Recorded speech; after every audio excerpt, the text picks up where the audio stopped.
themselves. Should parents be angry if children ignore them on holidays?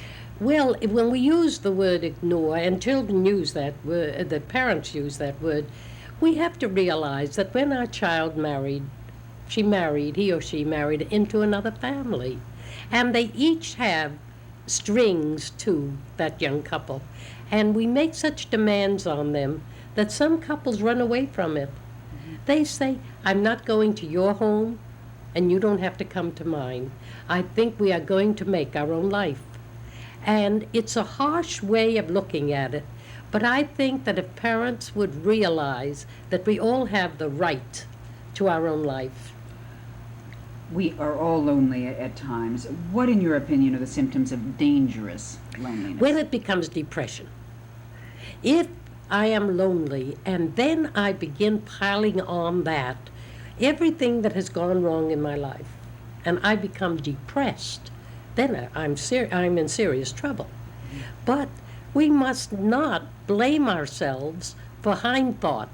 We think, oh, I could have done that better, but why was I so stupid? And so I say about any decision we make, if we knew then what we know now, we would do the better thing. But we didn't. We did the best we knew how at the time. I was at the concert the other night, and a woman who had been living in Florida for 15 years has decided to go back up north and be close to her children. Her friends were giving her a terrible time. They said, don't you know about the winter? She said, of course I know about the winter. I remember the snow. But I now know that I miss my children so much that I am going back to the north. But she said, I'm not going to be out in the snow. I don't have to be in the cold. I could make a life for myself, and maybe it is not the right decision. But today I think it is. And she has to try it. And so she's going to try it. Okay, let's cut for a minute now. You know you're wearing both the pairs of glasses. Yeah, I'm not on, so. Oh, all right. Dr. Finkelhor, what happens to marriages after retirement when couples are together 24 hours a day? Well, you know, we never think that that's going to be a problem, but that is one of the big problems after retirement. Have you heard people say, I married him for breakfast and dinner, but not for lunch? Even Jerry Ford, President Ford, said that. He said, I am not going to bore Betty with my presence for lunch. I'm making other arrangements. We must know that retirement is a difficult situation. There are so many things to think about. And being together 24 hours a day could be a joy if we know what we're letting ourselves in for. Why do so many marriages go bad in retirement? Here in Palm Beach County, 1 out of 2 marriages end in divorce, and many of them are people who have been married for 3 or 4 decades. When we marry, opposites marry. We're attracted to opposites, and we marry. And then we have to forget what we really want in life, or we have to realize we've taken on new responsibilities. So that the man can no longer say, I hate the seashore, and the woman says, I hate the mountains. They both compromise because they have children, and they have jobs, and everything is done in terms of what is good for the family, what is good for the money situation. Now, the children are out of the house. The job is no longer there. They are still people who are unlike one another, and they will never change. And if they think they're going to change, that's when they get into trouble and decide, I know my way is right, and I am going to leave him, or he says, I'm going to leave her, and find a new way of life. But it's been a shock to people that so many marriages after 40, 45, and 50 years have split. In your book, you talk about sex after 65. Is sex after 65, is there an intimate relationship that can be sustained after 65, after 70, after 75? Eleanor, it can be better. For one thing, there is privacy. One woman said to me, I so much wanted a key to my bedroom, but my little girl objected, and I never had it. And she said, I never really had peace of mind. Also, older people are looking at younger ones and finding out that there is a sex satisfaction that they never knew about. And whoever decided that sex stops at a certain age wasn't an older person. And the fact that if a man was brave enough to indicate that he wanted to remarry, then we thought of him as a dirty old man. There is one wonderful thing that is coming out of the sex revolution, and that is that older people are coming into their own and examining their feelings about everything, including sex. Good health has to enter into the area of sexuality in older people. Health is a big problem. It is a big problem, but you know, denial of sex causes bad health. And if you've never had sex satisfaction, part of your feeling not well may be due to that very thing. Are you telling some of the people watching us right now that if they're suffering from arthritis or rheumatism or heart disease, it's maybe because they have never had sexual satisfaction? I'm saying that, and what's more, maybe we know so little about arthritis. Maybe arthritic people are that way because they were denied sex, or the joy of sex. This idea, joy of sex. Why, Eleanor, you're too young to know this, but we older people were supposed to tolerate sex. Women were supposed to tolerate sex, and it was something they bestowed upon their husbands. We are now finding out that it is a reason for being. As a matter of fact, when I first went around the country talking about the new book, and always it was the men who would talk with me on these talk shows, and they acted as if I had discovered sex. I haven't discovered sex, but I have the nerve to talk about it. Okay, that's better than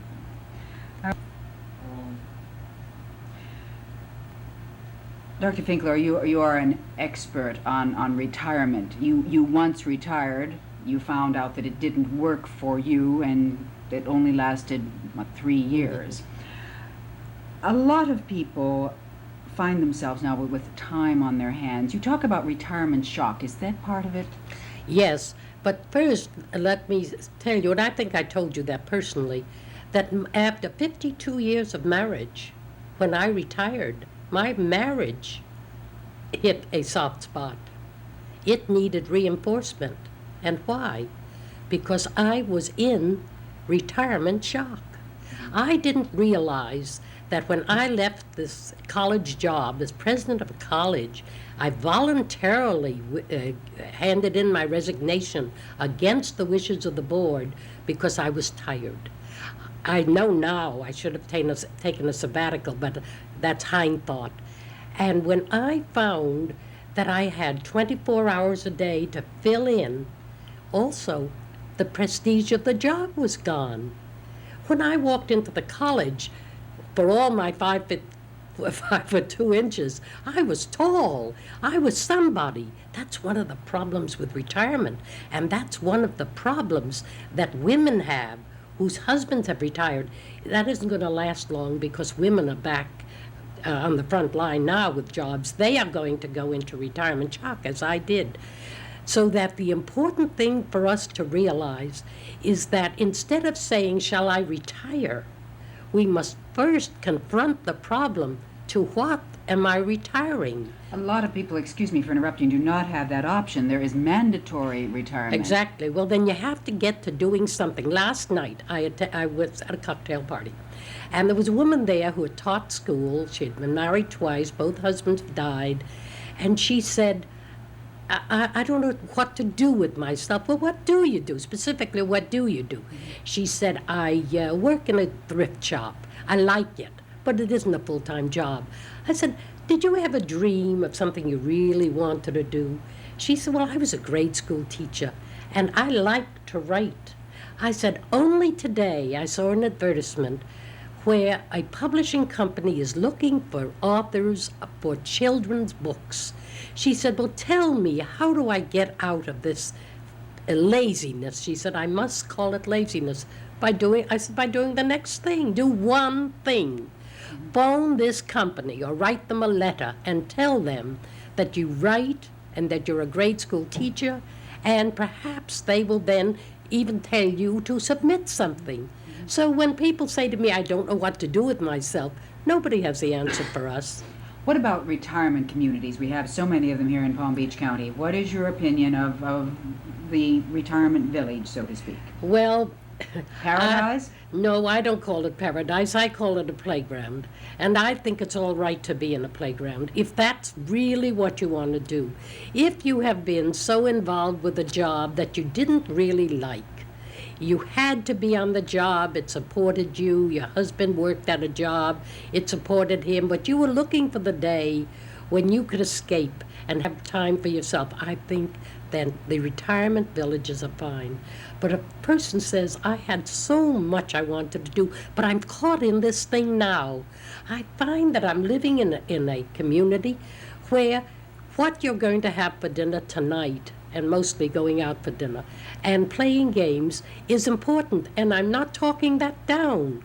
But it must be that it's what you want and not what the community wants for you. A lot of one's responsibilities are taken away from them when they move into the organized retirement community. Is Right. this good or bad? Well, it's good if it's really completely taken away. And I can't even say it's good for that reason. It means that if I want, as in these communities, I'd like to have a red door. A red door to me meant the mortgage was paid, because that's what the Southerners think of. Now we have a green door. I can't have a red door because the condominium doesn't allow that. And now that isn't so important, except that it might be important to me. And if it is, then I shouldn't put myself in the position of living in a condominium. Then there are other things that I get that are benefits, but I am also giving things up. Eleanor, it all comes down to we must not give up our personalities. We must remember that the same person who at 20 said, this is what I want to do with life. I can't afford to go to college, or I can afford to go to college. I know what I want to do, or I don't know what I want to do, but I'm thinking. That person ought to keep that same frame of mind in retirement, or before retirement, really, and say, look at the things that I didn't do that I wanted to do.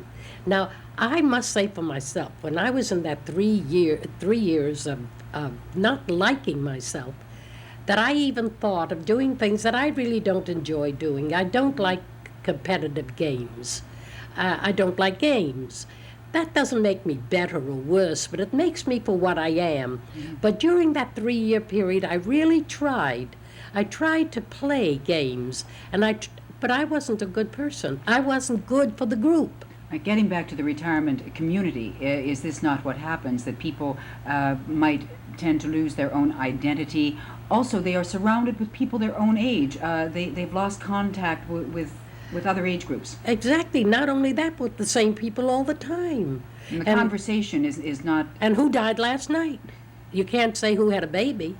And we're bored to death with the grandchild born to another woman, and we say, oh, I heard about your grandchildren, and, well, I'd like to tell you something. Well, I heard about that. But we're caught into a community. So I have talked to people who enjoy it. I've talked to people who hate it. It all gets back to, I like me. I must listen to me.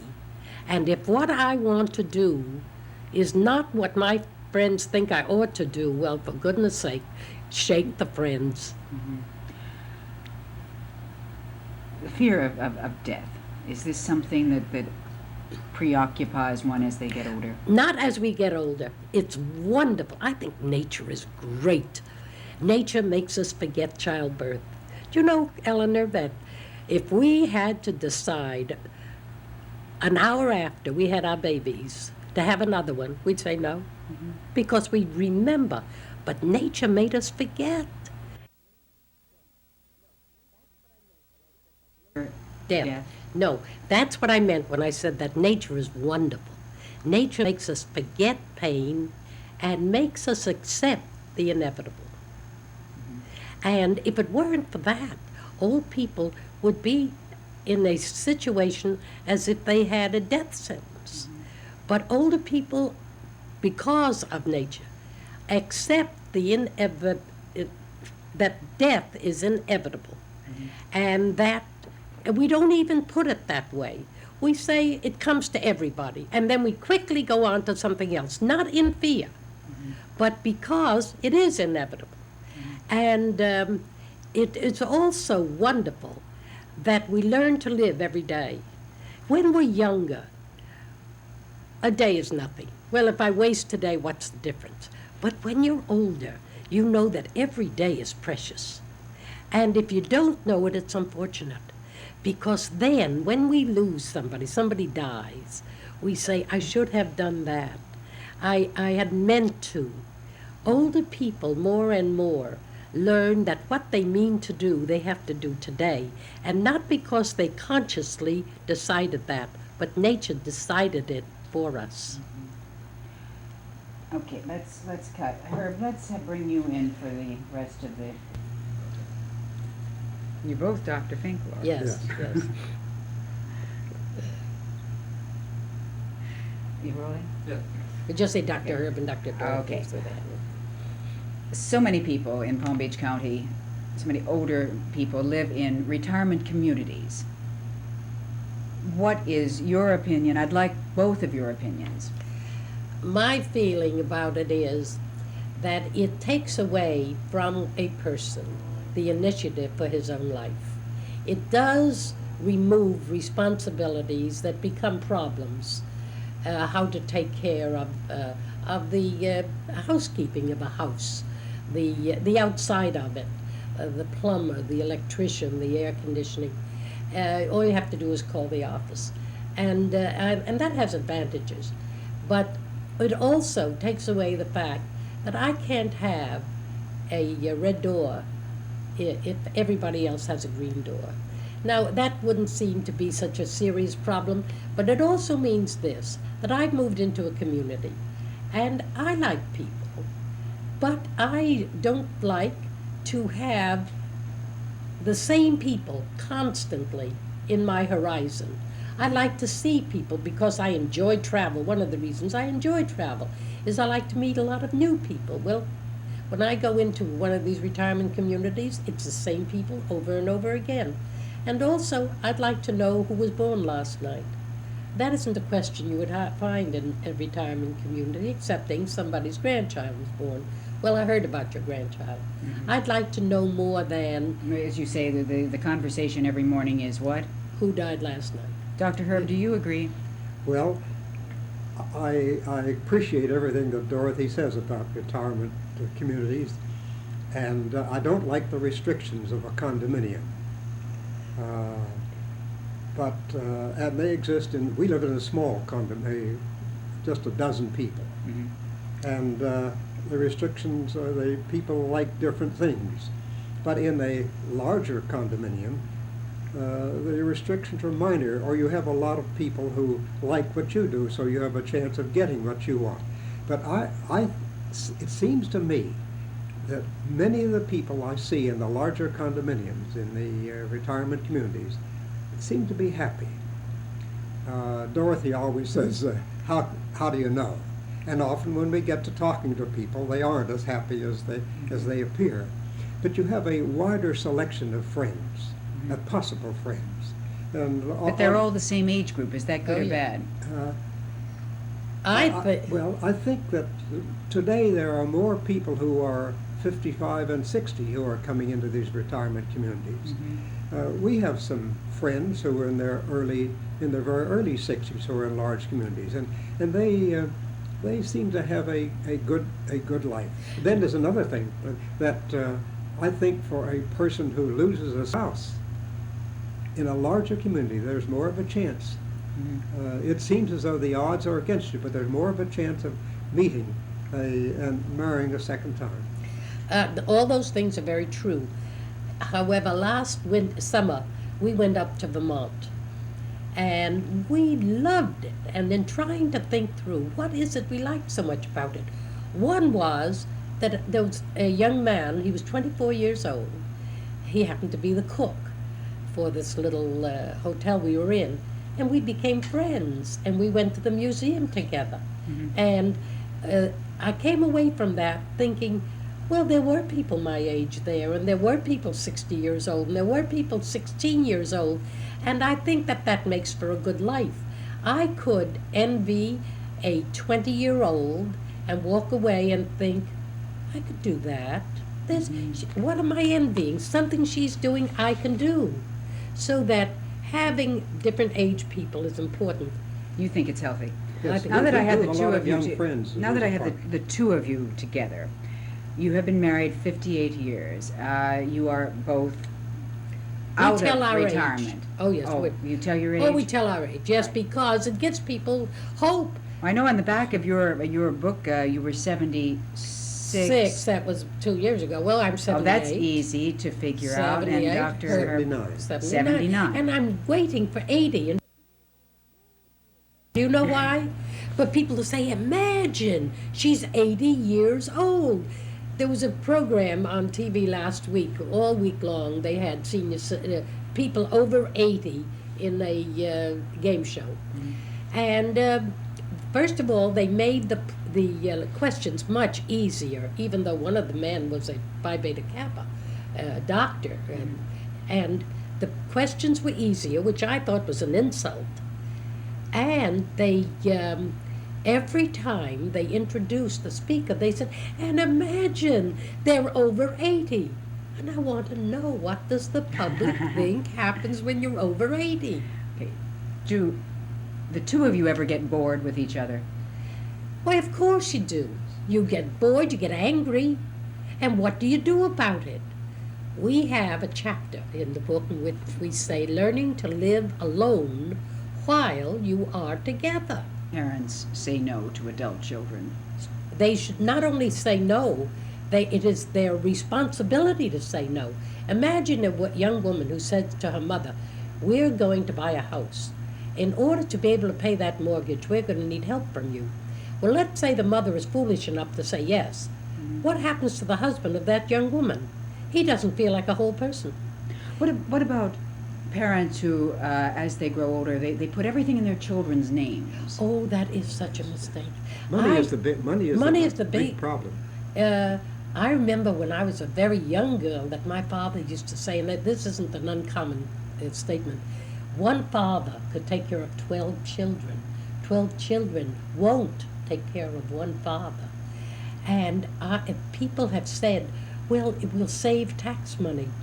Don't worry about the tax money. That's the least of it. The important thing is that we are all selfish people, that we all have needs, that if you put me in a position of saying my mother loves me well enough so that she wants me to be happy and she wants my children to be happy, and I'm going to give my mother the privilege of being happy by taking care of me. Well, that isn't what the mother means at all. The mother is saying, tell me that I have done a reasonably good job in rearing you. Tell me that I am allowed now to think first about what I want. One last quick question. We are coming into the holiday season. Why are more older people depressed at this time of year than any other time of the year? Because they had a vision of that Norman Rockwell picture of the turkey being brought her into the dining room with 12 happy faces there, everybody loving to be there, when as a matter of fact the reality is that the daughter says to the mother, I would like to come, Mom, but John doesn't really want to. And because I won't go to his home, he won't come to our home, we're going to have our own Thanksgiving. It isn't what I want it to be, but in reality, that's the way it has to be. And there are all kinds of scenarios of that. That isn't the only one. What is your advice then? That you just take a deep breath and try to get through the day if you're alone? No, more than that. Plan a day. What is it First of all, it would be very nice to think of somebody who needs it more than you do. If there are so many lonely people, then let's see, maybe I could make somebody happy today, and in that way find happiness for myself. It gets back to a point that you always talk so much about. We've got to have lives of our own. If we don't have a life of our own and are living it within our children, we're in for trouble. Okay. That's true. And you're fixing the dinner? You like cooking? Oh, good. Eleanor, you did talk about being bored with one another for 24 hours a day. I don't believe we're bored, but from time to time we're annoyed because we're so different. And the You difference- say that so well, he really does. And by being annoyed, Herb is a workaholic. He can work almost all the time. How are you so different? In that way. When as happened a few months ago, I went up to Toronto to give a talk. I'm a platform speaker, and we both went up. And I'm well paid, my fare is paid, and I'm up in Toronto. And as far as Herb is concerned, we'd come home. He said, you know, we have work to do. We have these radio programs, we have work to do. I said, you mean I'll be in Toronto and not really see the city? He said, can you imagine a businessman stopping to see the city? I said, that's what the problem is. We took a 2-week holiday. I had never been up to the Maritime Provinces. And you know, Herb said, do you know all the money we made? Because Dorothy forced us to travel, to take vacations. I was always too busy. I had too many things to do. One time, we had never been to Europe, and since then we've been all over the world. I said, well, we're going. And he's dragging. Meanwhile, I'm telling everybody. And they, we better hurry this. I better do this. I'll do this for you because I understand you're going to Europe. Well, he hoped he would drop dead because he didn't want to go to Europe. Eleanor, we went into New York. We got our luggage. We come to New York. I said, I can open up the yellow section phone book and see if I can find a doctor. Well, there were too many doctors to decide one. So I said, let's walk down the street. We'll find a hospital. We walked into a hospital, and the doctor, there must have been 50 slabs. They put them on. Well, first we walked. Well, I know. Read it to when I was going to tell that story. That I just go to Europe and have a good time. Why don't you do that? You're in wonderful shape. Well, Then I was glad to be alive. You're a flexible person, though. At least you would give in. A lot of men would just be rigid and say, I'm not going to. Well, I think it made a difference, Eleanor, in that we both had similar jobs. I was not dependent, and I think it's an important point. I wasn't how easy it is to get a physical ailment because you wish it on yourself. We're speaking of our differences, the things that are annoying one another. In writing the book, we realized that now our differences are standing out like sore thumbs. There's no reason to submerge them. And now we understand one another better. We know one another better than we ever did in our lives. We work together. And we know we're not going to change. But It's his turn to be annoying today. I'll probably be annoying tomorrow. right, and keep the children out of it. That's a very important thing. That yes. Well, mother, I really think that Dad ought to have, look how hard he worked, as if she hadn't worked. And he ought to have his way in that. Whether or not he should have his way is not our business. And What happens to marriages when couples are together 24 hours a day? Statistics are that 1 out of 2 marriages in Palm Beach County end in divorce, and a lot of them are people who have been married for 3 or 4 decades. What's the problem? Okay, and each. Okay. What about the fear of death as we grow older? How do we deal with that? Exactly what is retirement shock? A lot of people here in Palm Beach County live in retirement villages, retirement communities. Are these good or bad? Should parents be upset if their children ignore them on holidays? well, if we use the word adore, Okay, that's good. So go ahead.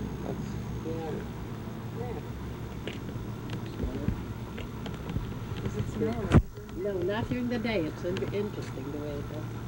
Now, sometimes that scent can be so A lot overwhelming of it can people don't almost like make it. you sick. Yeah, I know. Go ahead. You wrote that? Okay, now, good to see you. Oh, hello. Now, we're going to have to go inside so you get inside from this dad.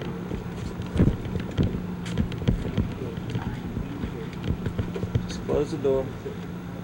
Go ahead and close the door. Okay, I'm rolling. No, I wanted my parents to read this because I want you to meet them sometime. They are really marvelous. Had your dad retired before this time? He's still not retired, though. He has, unfortunately, has a company problem. But it was interesting when I went to John's. They don't pay no attention to anything we say. I can say, Mother, I think Dad should do this. They are self-contained. You wanna look at the book? Okay, here. Hold on. This book that we made up, and it Okay, go ahead and flip it. Yeah. Okay.